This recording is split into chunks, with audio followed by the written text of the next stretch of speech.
Olá, meninos, olá, meninas, senhores mediadores, tudo bem com vocês?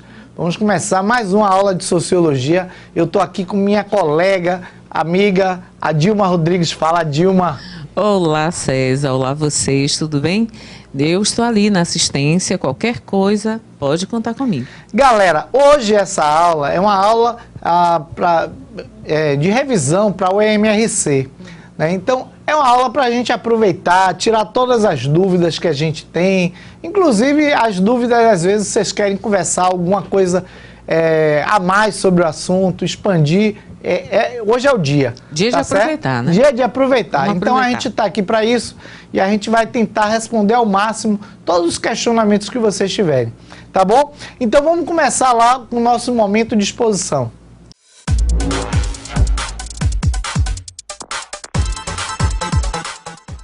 Vamos começar. Eu vou trazer aqui os nossos slides padrão para fazer a apresentação de prática que a gente usa aqui. A nossa disciplina é Sociologia. A equipe de Sociologia tem a articulação pedagógica do professor Márcio Dória. E essa equipe é composta pelos professores a Dilma Rodrigues, professor César Mustafa, a professora Gracione Batista, professor Maurício Castro e a professora Oyama Lopes. Nós estamos na terceira série do ensino médio e a disciplina é Sociologia. Aqui no vídeo, eu, professor César Mustafa, e na assistência a professora Dilma Rodrigues. O nosso tema da aula de hoje, a aula de número 11, é revisão de MRC, momento de retomada do conteúdo. E nós vamos ver os modos de produção capitalista, modo de produção socialista. Aqui, resumido em capitalismo e socialismo. Temos aqui uma imagem que já retrata aqui, tipo, a rivalidade entre o capitalismo e o socialismo, né? Aqui o tio Sam, representado aqui, esse homem com essa cartola, com a bandeira dos Estados Unidos, e esse urso representando aqui a Rússia, né? O urso é um animal que representa a Rússia, com a camisa socialista aqui, com o símbolo do socialismo, que é a foice e o martelo. Outro dia eu ouvi uma besteira dizendo que a foice e o martelo eram elementos de tortura, viu, Dilma? Né? De morte, de tortura e etc e tal, por isso que tinha essa representação. E já para a gente não repetir bobagem, não repetir besteira, né? A foice, ela representa o trabalhador do campo e o martelo, o trabalhador das cidades, né? O que acontece? A foice, na verdade, aqui no Brasil, ela é usada pouco, porque aqui a gente tem pouca plantação de trigo. Mas ela é muito representativa fora, exatamente porque o trigo ainda, nos modos artesanais, ele é colhido através da foice. O martelo era a representatividade da indústria. Beleza? Tranquilo? E aí o objetivo da nossa aula de hoje é revisar os principais conteúdos para o MRC, momento de retomada do conteúdo. E a gente começa com vídeo, música para provocar, para alegrar e para discutir. Vida de Gado é a música e eu vou colocar aqui para vocês.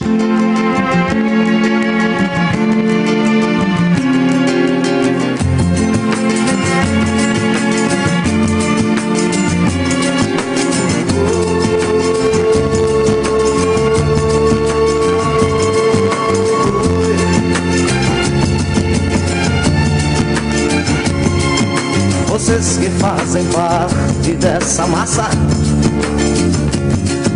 que passa nos projetos do futuro. É duro tanto ter que caminhar e dar muito mais do que receber, e ter que demonstrar sua coragem à margem do que possa parecer, e ver que toda essa engrenagem já sente a ferrugem de comer. Vida de gado,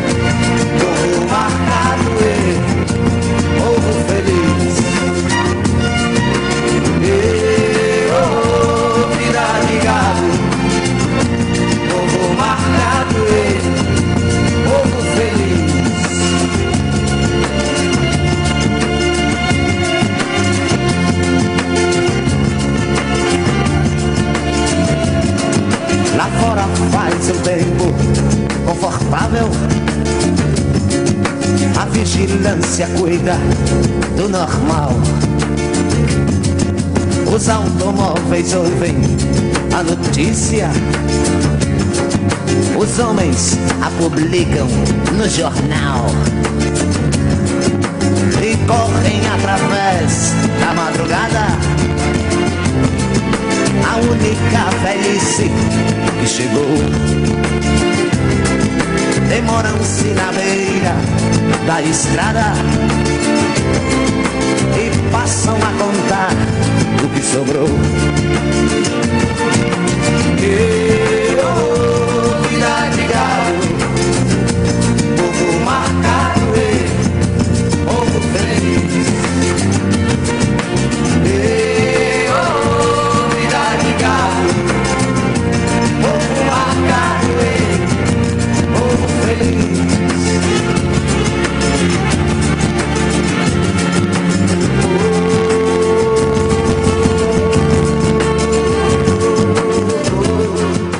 Então, gente, vida de gado, povo marcado, povo feliz, é isso aí. E o que quer dizer esse negócio de ser vida de gado, né? O que é que vocês acham que é essa história de vida de gado? O que é que vocês acham que é essa história de povo marcado, povo feliz, né? Eu trouxe essa música exatamente provocando, para provocar a gente a pensar um pouquinho. Olha aí o pessoal de Brejinhos de Queimada dizendo que a vida é difícil, né? Eu até faço uma outra análise, eu acho que também é isso mesmo, essa coisa da vida marcada, a vida de gado, que é a vida difícil. Mas ele fala que a vida de gado, o povo marcado é povo feliz. É um povo dominado, é um povo alienado, o pessoal de Caravana Velha falando isso aí. É isso aí, beleza, né? É pra gente realmente pensar. A gente ouve essa música, ouve e gosta, mas a gente tem que refletir sobre ela. Me remete, na verdade, a uma realidade que está muito mais próxima de vocês do que a mim, mas eu lembro também muito assim da minha infância, de passar as minhas férias lá em Caminhoá, perto de Cruz das Almas, né, um distrito de Caminhoá, e aí a gente tinha uma chacrazinha por lá, uma chácara muito simples, e tinha os pastos, né? Tinha os pastos lá. E o boi ficava lá rodando no pasto. É interessante porque o boi está dentro do pasto, ele acha que ele é livre. O boi está dentro do pasto, ele acha que ele tá sendo criado solto ali. Só que esse boi ele não percebe a cerca, né? É essa cerca que limita, que dá uma liberdade limitada ao boi, né?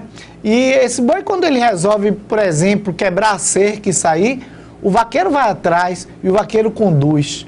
O vaqueiro vai atrás, o vaqueiro caça, o vaqueiro reconduz ele. Esse boi, para não se perder, caso ele consiga fugir, ele recebe uma marca, né? Uma marca a ferro e fogo, né? E, ao mesmo tempo, ele está ali, ele é um boi marcado e ele está naquela propriedade. E aquela propriedade tem um limite da liberdade. E a gente, essa é a leitura absolutamente minha, tá? E esse achar que é livre, né, é que nos deixa feliz, né? E isso tem tudo a ver com a aula de hoje, porque a gente vai falar de modo de produção socialista, modo de produção capitalista, e às vezes nesses modos de produção a gente se acha livre, integrado, participando, com escolhas e etc e tal, e a gente na verdade não passa de um boi no pasto, né? Marcado e feliz, né? Então é bem por aí que a gente vai trabalhar, tá certo? Mas se vocês quiserem discordar, se vocês quiserem meter bronca aí na minha leitura da letra, podem fazer, né? A gente está aqui para isso. Mas antes disso, já vou discutindo aqui o nosso tema principal, que é o modo de produção. Vou botar aqui no slide para a gente já ir discutindo. Esse slide já é velho conhecido de vocês, não tem novidade nenhuma tem nada aqui de novo, é tudo velho, né? Mas assim, a gente pode dar um enfoque novo, né? E aí, quando a gente discute o modo de produção, a gente vai pensar sobre a ótica de que o modo de produção é a maneira pela qual uma sociedade organiza-se para produzir o que for necessário à sua sobrevivência. O modo de produção, ele não é só a forma como se negocia, mas é a forma como aquela sociedade se estrutura. Então, tem uma ligação toda com a estrutura que se dá àquela sociedade. Modo de produção, na verdade, é um termo criado por Marx. Hoje de tarde tinha um aluno perguntando, professor, mas por que todos os conceitos que vocês trazem são conceitos marxistas, são conceitos de Marx? É o seguinte, não é só a gente que faz isso. Na verdade, a maioria dos economistas, quando eles discutem a economia, eles usam conceitos marxistas, mesmo sem ser marxistas. Às vezes, muitos são liberais. E até mesmo para criticar a própria teoria marxista, eles utilizam os conceitos marxistas, né? Isso. Aí a professora Dilma está aqui assoprando para mim, está assoprando para mim aqui, exatamente que Marx é quem faz essa análise, Marx é quem pensa sobre isso, né? Então, Marx pensa sobre essas questões, né? Vários autores, pode voltar para mim, diretor, vários autores pensaram sobre a economia após a Revolução Industrial, né? O Adam Smith, que é um liberal, o Thomas Malthus também, que é um liberal, né? O David Ricardo, que também é liberal, ele pensa, e várias vezes a gente utiliza esses conceitos aqui também. Mas assim, de todos, o que conseguiu ter uma abrangência maior foi o Karl Marx, né? O Karl Marx traz isso para a gente. E aí, por isso que Karl Marx, quando traz esses conceitos de modo de produção e outros conceitos marxistas, eles acabam adentrando na sociedade de uma forma geral, porque exatamente são os conceitos que conseguem explicar, conseguem ter um alcance maior para todo mundo, não só para as pessoas que seguem Marx, ou que são de esquerda, ou que são socialistas, tá bom? Se Marx contribuiu para os direitos trabalhistas, não tenha dúvida disso. Não tenha dúvida que se hoje a maior parte dos direitos trabalhistas que nós temos, então, diante dessa pergunta, se Marx contribuiu com os direitos trabalhistas, a gente teve um probleminha aqui com o áudio e já consertou. Sim, todos essa movimentação trabalhista, porque Marx alertou contra a exploração. Marx alertou, ajudou na organização do trabalho. É uma coisa que me ressente muito, né? Não é em relação às ideologias de direita e esquerda. Quando eu vejo o pessoal trabalhador dizendo, pessoal do sindicato, pessoal que faz greve, bando de vagabundo e etc e tal, eu fico pensando o seguinte, essa pessoa não deve usufruir nada de direitos que existem aí, porque todos esses direitos foram conquistados dessa forma, com greve, com manifestações, com protestos, com negociações, né? Então, são a partir que acontece, né? Então, é a partir daí que acontece, é a partir daí que se organiza, tá certo?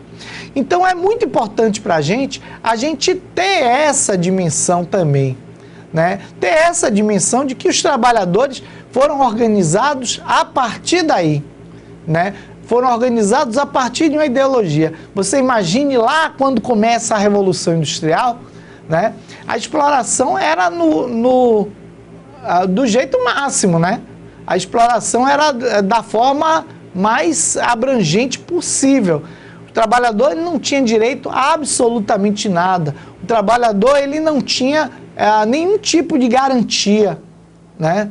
Esse trabalhador ele trabalhava horas a fio, sem saber a hora que ia voltar para casa, sem saber quanto ia receber, se ia receber, né, somente na palavra do cara que ele contratou.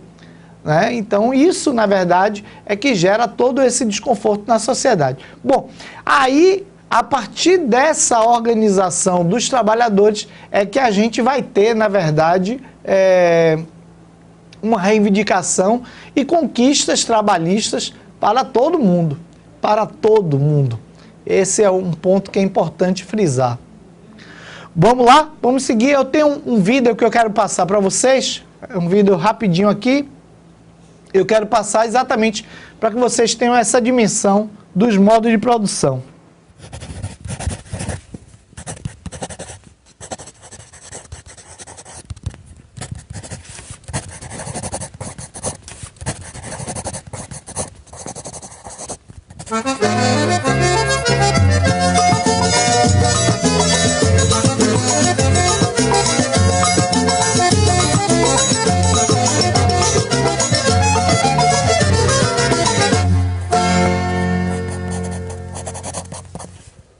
Olá!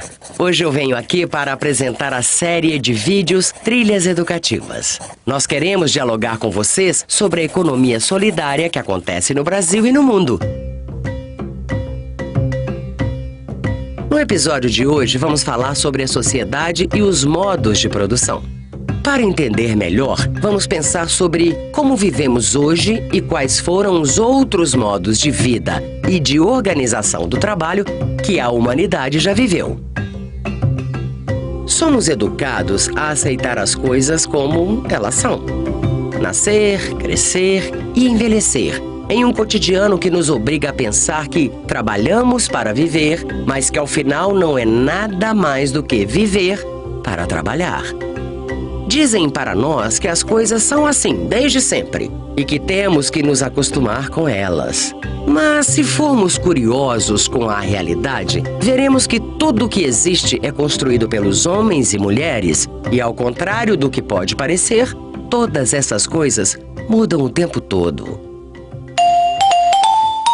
Mas afinal, como funcionam os modos de produção nas sociedades?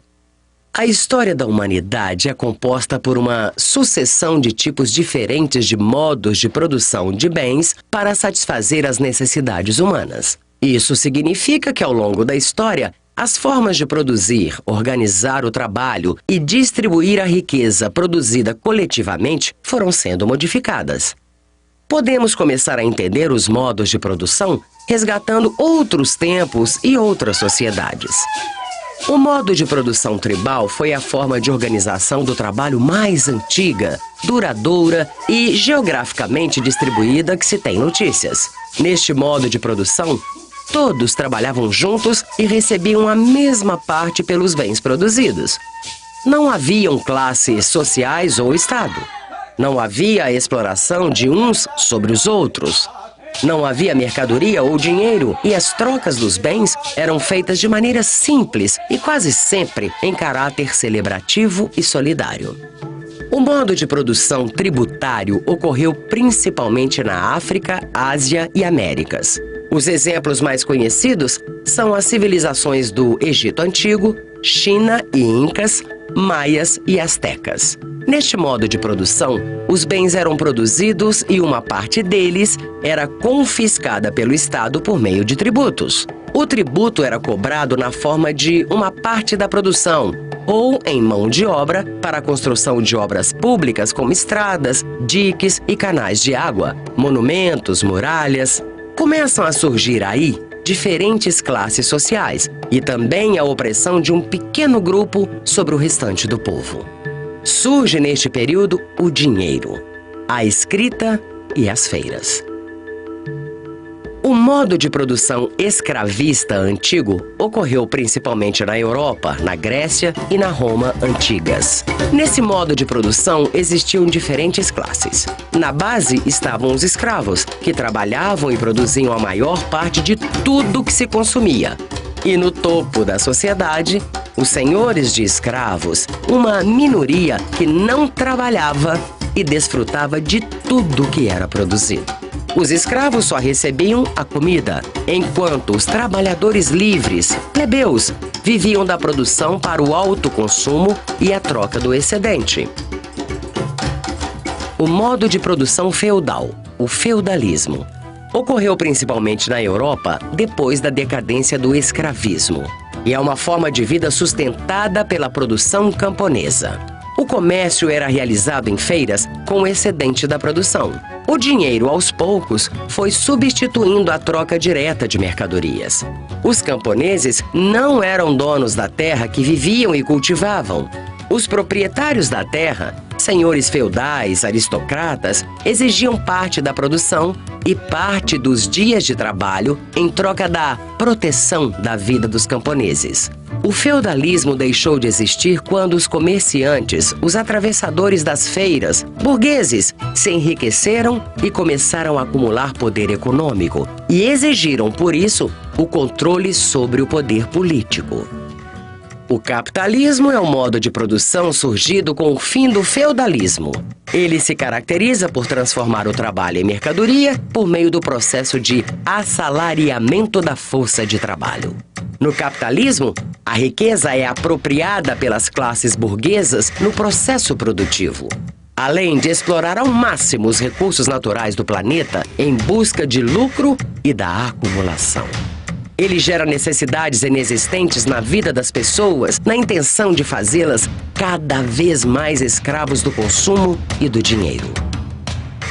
Atualmente, o capitalismo é predominantemente financeiro, o que significa que a riqueza produzida pelo trabalho está sendo apropriada por uma minoria de banqueiros que controlam o capital de forma planetária. As desigualdades no capitalismo são consequências da forma como ele se organiza, explorando cada vez mais os trabalhadores e concentrando de maneira absurda o dinheiro nas mãos de poucas famílias de especuladores financeiros. Podemos observar que em muitos modos de produção vividos pela humanidade, uma minoria se beneficia do trabalho alheio, enquanto outros vivem exclusivamente para trabalhar. A história da humanidade é escrita por essa luta milenar entre opressores e oprimidos. É importante percebermos o movimento da história e assim podemos criar condições de interferir coletivamente para construir um futuro mais justo conosco, com a natureza, com os nossos semelhantes e com as novas gerações que virão. Você deve estar imaginando como poderíamos intervir e buscar outras formas para sair do capitalismo e melhorar a vida das pessoas e do seu tempo. Pronto. Aí é exatamente até onde eu quero. Depois aqui esse vídeo ele começa a falar de outras coisas, outros assuntos que já não dizem respeito exatamente a essa aula aqui. E aí, gente, é bacana porque ele traz vários exemplos de modos de produção. Então ele faz até uma linha do tempo, o vídeo faz uma linha do tempo, trazendo esses exemplos, fala do modo de produção primitiva, do modo de produção asiático, modo de produção escravista, modo de produção feudal, né, até chegar ao capitalismo, né? E aí, o que acontece? A gente tem aí uma linha do tempo, né? E é interessante porque o próprio Marx, ele fez isso também.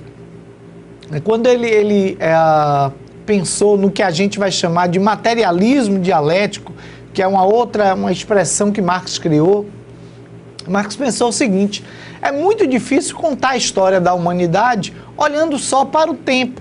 Porque se eu disser feudalismo, você pensa no período do feudalismo, mas o mundo inteiro não vivia o feudalismo, né? A África não estava inserida no feudalismo, a Ásia não estava inserida no feudalismo, a América não estava inserida no feudalismo. O feudalismo aconteceu só na Europa. O feudalismo, do jeito que a gente conhece, ele é europeu, né? O feudalismo chinês, por exemplo, é completamente diferente do feudalismo europeu, percebe? Então, assim, Marx disse, bom, não dá para eu analisar a história do mundo a partir só do recorte temporal. E aí ele vai pensar, na verdade, que mais dá para a gente pensar num outro recorte, no recorte do modo de produção. Então ele usa o modo de produção para referenciar o tempo, né? Ele usa o modo de produção para dizer, olha, nesse período a produção se organizava dessa forma. Nesse período a produção se dava desse jeito, né? Então, aí sim, ele consegue trazer para a gente uma perspectiva daquele tempo. É o que a gente vai chamar de materialismo dialético. É óbvio que o materialismo dialético envolve outras coisas, né? Envolve outros elementos. Mas o materialismo dialético vem exatamente dessa construção da história a partir do ponto de vista dos modos de produção. Beleza? E aí a gente chega no capitalismo. E aí eu trago aqui o slide com o conceito do capitalismo. O capitalismo é um sistema econômico e social, ou socioeconômico, que se desenvolve através dos meios de produção privados, pelo trabalho assalariado e principalmente pela acumulação de capitais oriundos dos lucros. Ora, o capitalismo, ele é um sistema econômico e social. Isso tem que chamar a atenção. Se ele é um sistema econômico e social, isso significa que ele é um modo de produção. Todo modo de produção, ele não é só economia, né? Mas ele também é uma forma de organizar a sociedade. É a sociedade que é organizada a partir do fazer, né? A partir do realizar, né? A partir da forma como se faz. Então a economia e a organização social andam juntas aí. E quando a gente pensa em capitalismo, a gente vai pensar uma série de características. Por exemplo, a produção a partir dos meios privados, né? Então você tem a produção, que é feita a partir dos meios de produção privados. O que são meios de produção? Meios de produção é exatamente tudo aquilo que eu preciso para produzir. São as ferramentas, é a fábrica, é a matéria-prima. Então, tudo que eu preciso para produzir são meios de produção. E quando eu digo que esses meios de produção são privados, eu quero dizer que esses meios de produção pertencem a uma pessoa ou a um grupo de pessoas, né? Então, são meios de produção que não pertencem à sociedade e não pertencem ao governo. Uma outra característica forte do capitalismo é o trabalho assalariado. Pô, professor, mas isso aí é bom, né? Todo mundo ganha salário. Mais ou menos. Se você pensar que o salário, ele é somente uma parte muito pequena daquilo que você produz. Você produz a grande parte do seu salário, grande parte da sua produção fica na mão de uma pessoa e a parte menor vai para a sua mão, né? O pessoal já está comentando, o pessoal de Barra Aparecida comentando aqui a charge, muitos esforços para manter um desfrutando. É isso que é o sistema capitalista. Um sistema, pode voltar para mim, onde você tem uma discrepância muito grande, um abismo social muito grande, onde você tem essa diferença, essa desigualdade muito grande, né? Onde aqui 90% das riquezas do Brasil estão na mão de 10% das pessoas, né? É bem difícil isso. Beleza? Segundo Marx, a força do trabalho é alugada ou comprada pelas mais-valias ou pelo salário. O salário, na verdade, é assim, vamos organizar isso aí. A força de trabalho, você vende essa força de trabalho. E essa força de trabalho, ela é paga com o salário, né? O que é a mais-valia? A mais-valia está aí nesse meio, ela é, na verdade, a apropriação do patrão sobre o seu trabalho. Você se esforça e produz naquele dia o equivalente a R$1.000, né? Então, a sua produção daquele dia foi R$1.000. Só que o seu patrão, ele só vai lhe pagar R$100 naquele dia, né? Significa que os 900 que você produziu e que não foram para você é a mais-valia. É o que o patrão deixou de lhe pagar, deixou de lhe oferecer, mas você produziu. Tá certo? Então, é isso que é a mais-valia. Funcionário público, ele não é dono do meio de produção. Meio de produção, no caso do funcionário público está na mão do governo. Mas aí não é o caso, tá? Está completamente por fora. Beleza? Tem um outro conceito aqui no capitalismo que eu quero apresentar para vocês, que é a alienação, né? Alienação, ela tá... Bota aqui no slide para mim, por favor.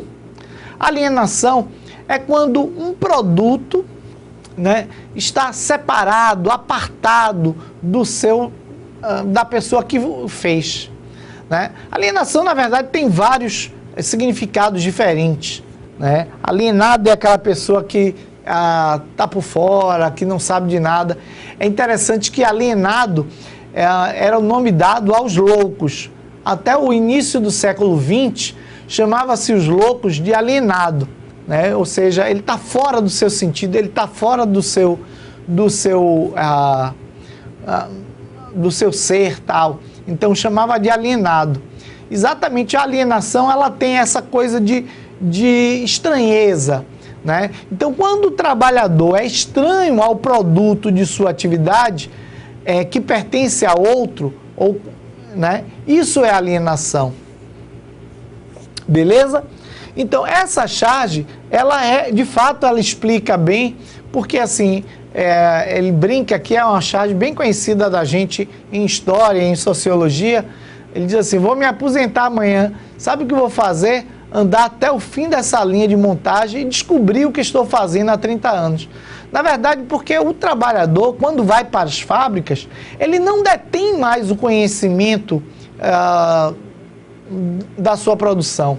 Ele detém um conhecimento específico ali do que ele faz. Ele detém um conhecimento específico daquilo mas ele não detém mais o conhecimento total, né? Isso é uma forma de alienação. Outra forma de alienação é quando você, na verdade, você produz alguma coisa e não pode consumir aquela coisa.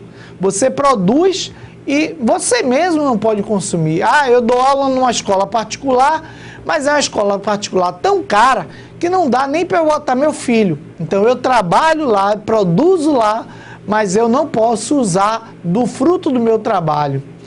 Eu trabalho num restaurante super chique e tal, mas eu não posso consumir o que eu produzo, porque é muito caro aquilo que eu produzo, né? Então, por isso, a alienação é esse estranhamento do trabalhador e do trabalho, da sua produção. E tem um outro conceito que é interessante, que é o conceito de exército de mão de obra reserva, ou exército de reserva, como você queira chamar. Marx, que delimitou isso, ele diz o seguinte: consiste no excedente de proletário que é composto pelos desempregados. Esse excedente de mão de obra é essencial para o funcionamento do capitalismo, pois é ele quem garante os preços, os baixos salários e, consequentemente, proporciona a acumulação de capital. Então, o que é esse exército de mão de obra reserva? Pode voltar para mim, diretor, aqui, para eu ver eles. O exército de mão de obra reserva são os desempregados. Esses desempregados, eles são necessários para o sistema capitalista. É por isso que quando falam, vamos acabar com o desemprego no Brasil, você pode desconfiar, dizer, esse cara é mentiroso ou esse cara é um ingênuo. Porque a questão do desemprego, ela é necessária para manter o sistema capitalista funcionando bem, né? Se você tem desempregado, você faz com que aqueles que estão empregados tenham medo de perder o emprego. Você faz com que aqueles que estão empregados não possam reivindicar melhorias no salário, porque eles têm medo de ser substituído. Então, esse exército de mão de obra reserva, ele é interessante para o sistema capitalista, né? E uma outra expressão que está aqui nesse slide também é a expressão proletário. Proletário é aquele que tem, a palavra proletário vem de prole. Prole quer dizer filho, né? Então, o proletário é aquele que só tem filhos a oferecer à sociedade. Olhe como isso é cruel, né? O sistema capitalista, além de lhe explorar, ele conta e espera que seus filhos também sejam explorados, né? Então perceba a crueldade disso aí. Beleza. Vou passar um vídeo rapidinho aqui de capitalismo pra gente. Você sabe o que é capitalismo? É um sistema formado por agentes econômicos, composto por pessoas de uma mesma classe social, donas dos meios de produção. Produzem, comercializam, controlam o capital e trabalham sempre visando sabe o quê? O lucro. Para haver produção, fluxo de capital e lucro, nem todos podem ganhar igualmente. Para que alguns acumulem capital, outros precisam trabalhar muito e ganhar pouco. Esta é a lógica do capitalismo: produção e acúmulo de capital. Para acumular, é preciso fabricar um produto, vendê-lo por um valor maior do que o custo da produção e garantir que seu produto seja amplamente consumido. É mais ou menos assim que surgem os padrões de consumo explorados pela mídia. O motor do capitalismo é o consumo da sociedade. Por isso, as pessoas são incentivadas a comprar e comprar cada vez mais. Mais consumo, mais produção, mais lucro, mais uso de matéria-prima. Capitalismo pode proporcionar um enriquecimento a qualquer empresário, mas isso tem um preço. A produção e o consumo excessivos podem esgotar os recursos naturais. Se a produção e o consumo não forem sustentáveis, há devastação e desequilíbrio. E quem paga a conta? Todos nós. O que gera tal desequilíbrio? Para o capitalismo crescer, ele precisa se reproduzir cada vez mais. Para a produção aumentar, o consumo também precisa crescer. Geralmente, o consumo é estimulado pela publicidade, mas às vezes este estímulo não é suficiente. Então, o consumo é facilitado com a oferta de empréstimos. O crédito. E como se faz isso? Com o crédito facilitado pelos bancos, as pessoas conseguem consumir ainda mais. E o sistema continua seu ciclo. Ao oferecer garantias pelo pagamento da dívida, podemos obter crédito. Porém, o crédito tem um preço: os juros. Você já ouviu falar sobre a crise de 2008? Tudo começou com o boom imobiliário nos Estados Unidos, que abriu espaço para as hipotecas subprime, uma categoria de crédito com risco maior de inadimplência. Com o aumento dos juros, os calotes cresceram e o sistema de crédito da maior economia do mundo sofreu um colapso. Com menos dinheiro disponível, menos se compra, menos as empresas lucram, menos pessoas são contratadas. E essa não foi a primeira crise do sistema capitalista. Em 1929, a Bolsa de Nova York quebrou quando o preço das ações que operava caiu bruscamente. Foi um caos financeiro sem precedentes. Com esses exemplos, podemos dizer que quem empresta dinheiro para bancar o consumo sabe que um dia a conta chega. Nem todos conseguem pagar suas dívidas. Nem os bancos, que às vezes tomam dinheiro emprestado para emprestar aos seus clientes e também ficam devendo a outros bancos. É um efeito dominó. Quais são os motivos que originam uma crise? São vários: falhas institucionais, governança bancária ineficiente ou até mesmo a fragilidade humana em relação ao consumo excessivo e à realização pessoal imediata, que podem gerar inadimplência no mercado. Então as crises podem acabar com este modo de produção? Não exatamente. A história nos mostra que toda vez que o capitalismo esteve prestes a quebrar, os grandes representantes do sistema se reuniram e salvaram as finanças. A cada crise, muitos perdem e poucos enriquecem.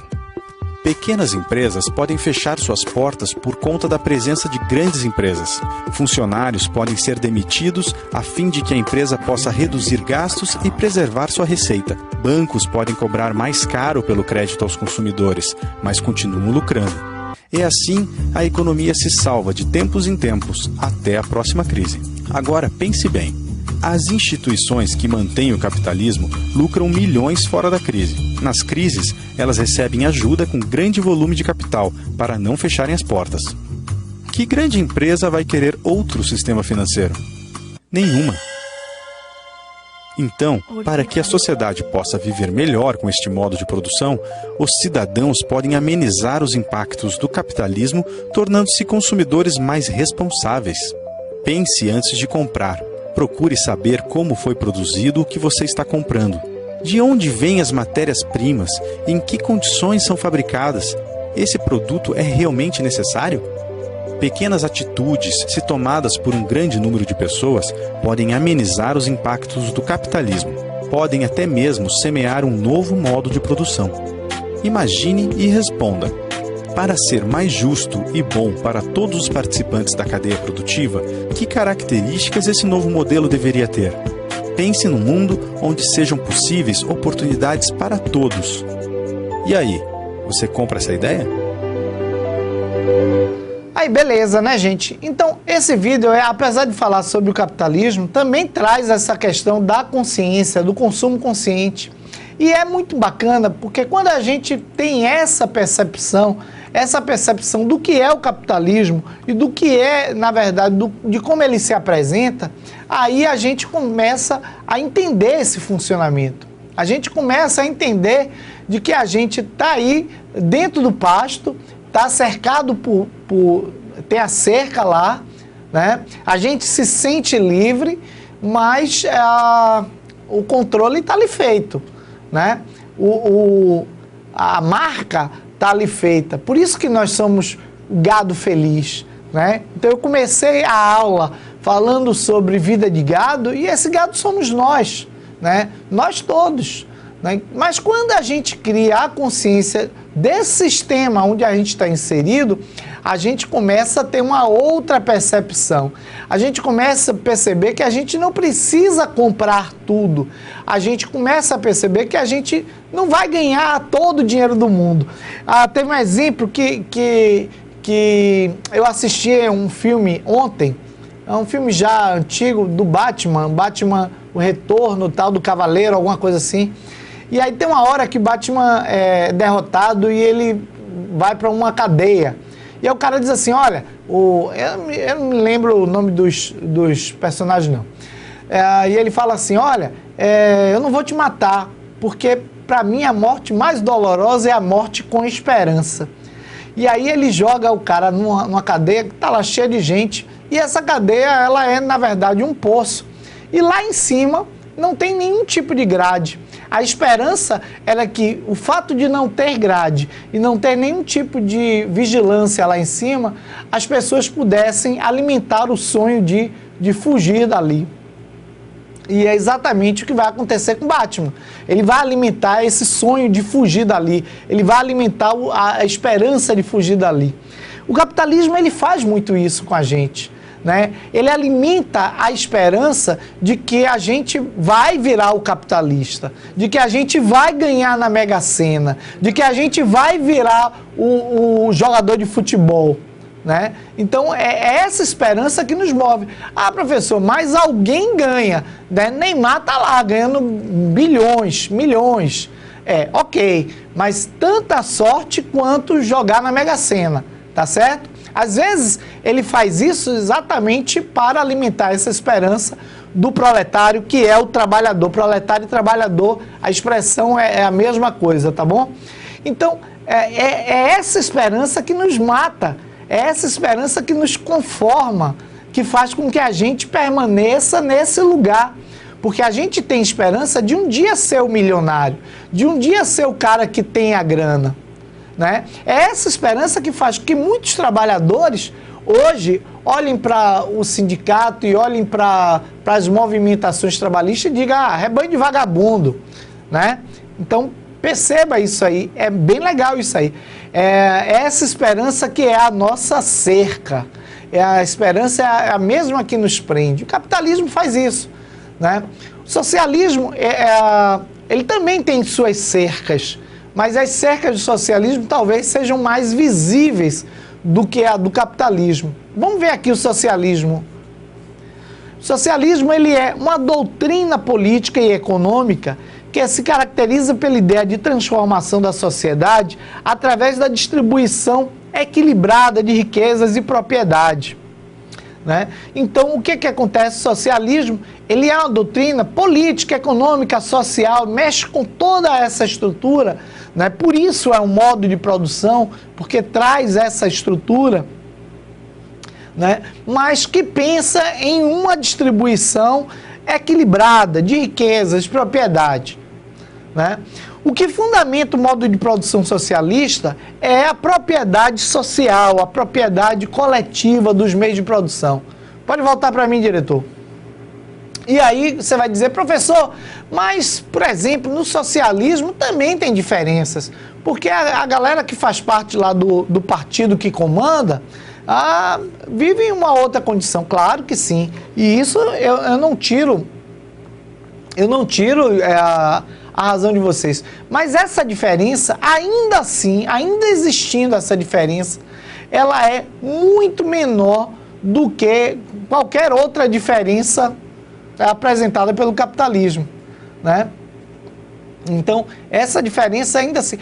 professor, está defendendo o socialismo? Não, eu acho, inclusive, eu tenho muitas críticas ao modelo implantado do socialismo, mas eu vejo também vantagens nele, eu vejo vantagens no socialismo. Acho que a gente tem que aprender muita coisa com o socialismo, né?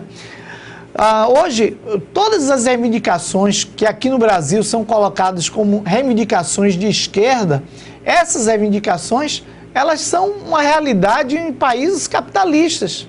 Se você pensar educação pública gratuita e de qualidade, se você pensar, por exemplo, em um país que tem mais de 6 meses de licença maternidade e 3 meses de licença paternidade, e se a mãe quiser amamentar por mais um ano, ela ainda vai trabalhar meio turno apenas, com o governo pagando um salário para ela, um salário complementar. Você vai pensar que isso é um país socialista ou um país capitalista? Existem países capitalistas que fazem isso. Esse é o caso, por exemplo, da Suíça. A Suíça, ela dá 6 meses de licença maternidade, 3 meses de licença paternidade e ainda complementa por quase um ano o salário da mulher que quiser amamentar, né? Isso é um sonho de consumo de qualquer socialista brasileiro, mas que quando é apresentado para a sociedade, aí diz assim, isso vai quebrar o capitalismo, né? Se você pensar em Portugal, que é um lugar desejado hoje pelos brasileiros de classe média para ir morar, é desejado porque o brasileiro de classe média, ele às vezes não domina outras línguas, tá? Então ele acha que quando chegar em Portugal ele vai saber falar português lá de Portugal. O que acontece? Em Portugal você tem saúde pública de qualidade, educação pública de qualidade, você tem um governo que dá assistência social, e não é um governo de esquerda, é um governo de direita, né? Mas a gente aqui pegou um modelo muito ruim, a gente pegou um ranço muito ruim de tudo que é voltado para o social, né? As pessoas incorporaram um discurso de um empresariado brasileiro, né? Um discurso de que garantir direitos para a sociedade é acostumar as pessoas no vício e na preguiça, né? E não é por aí. Então, o socialismo, ele aconteceu em vários países. Professor, o socialismo, ainda não vi essa pergunta aqui. O socialismo, então, não deu certo, né? Essa pergunta me fizeram todos os turnos. O pessoal agora da noite já deve ter ido para casa, viu? Né? E aí não fizeram essa pergunta. Então, o socialismo não deu certo. Claro que deu, gente. Pode não estar existindo ali agora da forma que foi pensado antes. Mas se você pensar, por exemplo, numa Rússia, que era um país até 1917, eminentemente agrário, onde você tinha uma monarquia absolutista em 1917, ou seja, já no início do século XX, caminhando para a segunda metade do século XX. O absolutismo já tinha sido erradicado no mundo inteiro, a Rússia ainda era um país absolutista.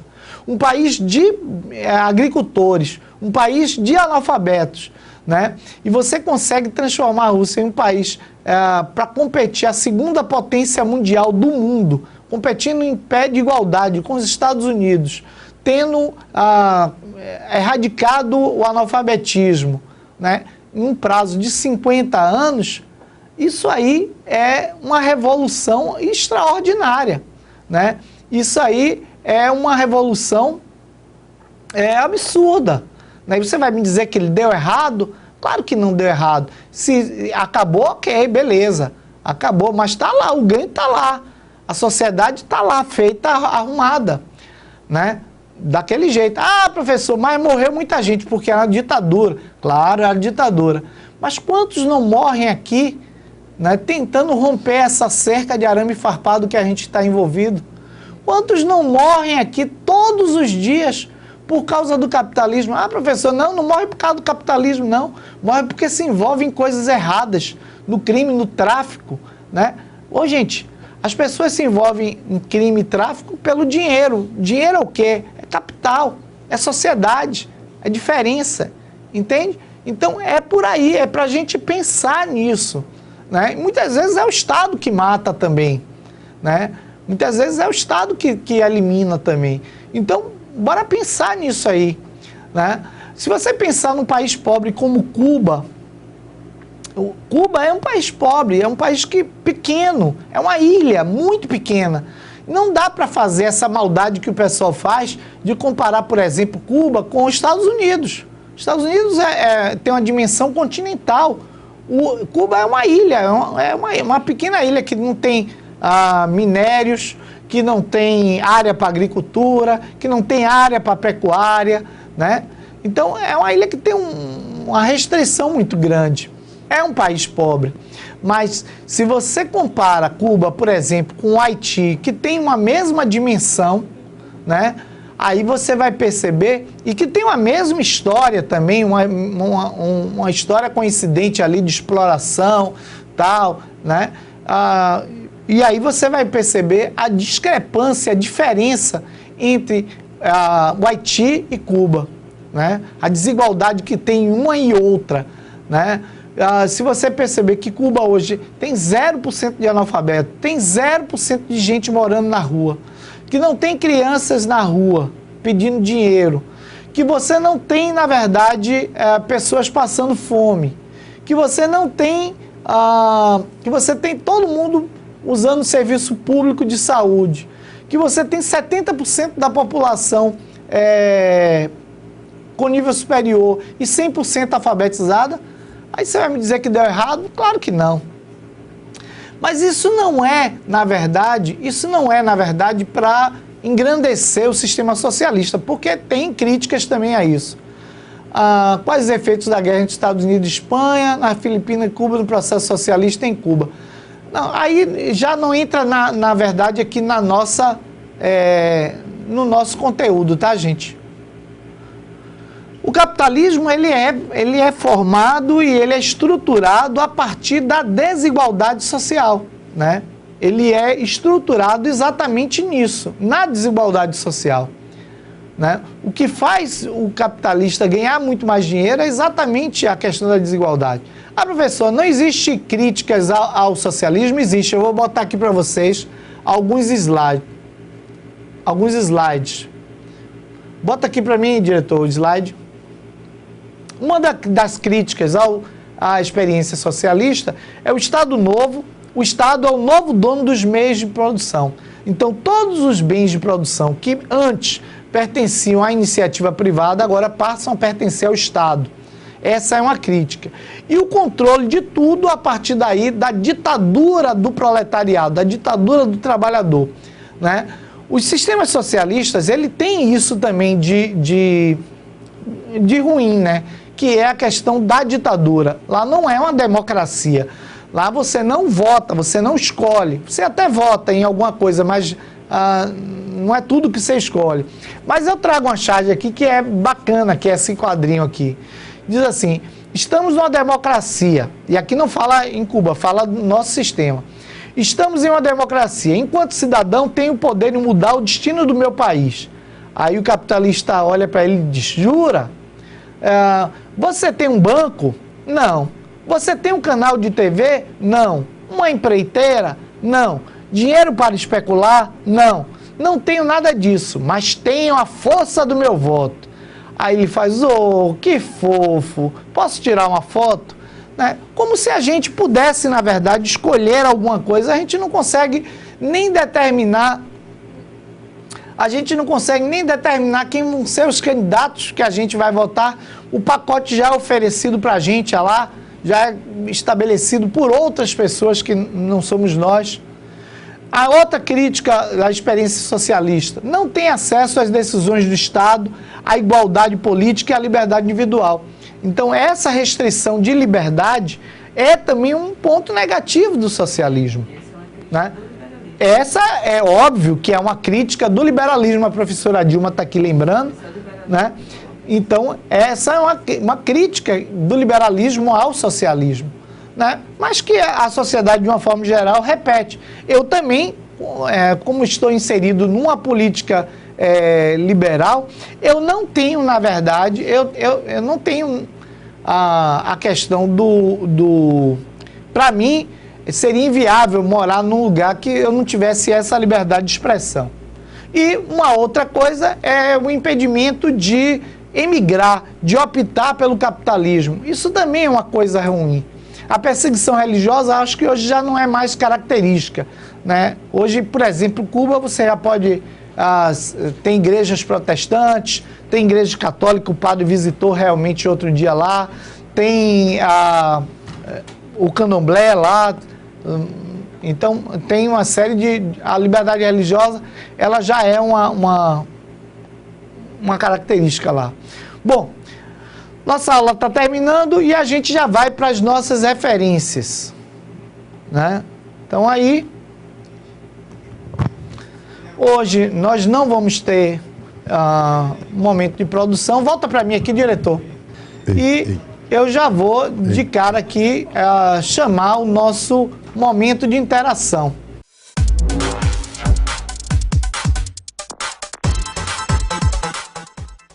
Então, gente, beleza. Deixa eu ver a professora Dilma aqui. E aí, a Dilma? E aí esse assunto é sempre muito interessante, né? Exatamente. E eu gosto desse assunto, eu gosto de discutir, porque a gente, eu acho que tem sempre a oportunidade de esclarecer para a turma ponto de vista e alertar mesmo. Porque eu acho que o que falta mesmo, Dilma, é essa informação. Uma informação segura, uma informação legal, sem querer convencer ninguém, né? E você está colocando uma coisa interessante, César. Esses dois temas, por mais que seja o tema da aula de sociologia, é um tema do dia a dia. É o que a gente ouve o tempo inteiro na televisão, na política, os posicionamentos das pessoas, de modo geral, elas se posicionam assim. Se você tem um pensamento socialista, se você tem um pensamento capitalista, né? E é isso. Não, e eu acho interessante, porque assim, eu acho que a gente tem que cada vez mais buscar essas informações. Agora, é o seguinte, não adianta você buscar a informação de quem te traz sempre a mesma informação, né? Exatamente, as críticas que você apresentou ali, como críticas ao socialismo, elas são críticas do liberalismo ao socialismo. Ao socialismo. Todas elas são as críticas feitas ao socialismo. E aí, de olho na síntese? Não, mas antes de olho na síntese, para a gente complementar. Porque o que eu quero colocar é o seguinte, que o socialismo, da forma como ele foi pensado por Karl Marx pensou o socialismo, ele pensa o socialismo como a etapa seguinte, posterior ao capitalismo. E essa etapa seguinte, posterior ao capitalismo, nunca existiu, porque o capitalismo ainda está forte, não é? Marx pensou no socialismo, no mundo socialista. No mundo todo sendo socialista, igual como acabou o feudalismo e começou o capitalismo. E as questões que aparecem com separação, quando se diz assim, o socialismo tem ditadura, exatamente porque ele está se contrapondo ao liberalismo. Mas aí também chamando a atenção que dentro do capitalismo também tem ditadura. Nós vivemos duas ditaduras violentas, a ditadura de Vargas, né? Foi uma ditadura violenta, a ditadura militar também foi uma ditadura violenta. E nós éramos capitalistas. A família, a propriedade E o que é que você me diz da mídia? Essa mídia... Da utilização da mídia e tudo, também ou não é opressão? Esse é um ponto importante, né, Dilma, porque quando a gente pensa, por exemplo, na mídia, nós vamos pensar que aqui no Brasil apenas 6 grupos controlam todas as informações que a gente recebe. E isso não te dá liberdade de pensar, apesar de você achar que você está escolhendo, está pensando, você não está. Então é uma coisa bem disfarçada, mas acontece, certo? Bom, vou chamar de olho na síntese para você fazer sua síntese rapidinho.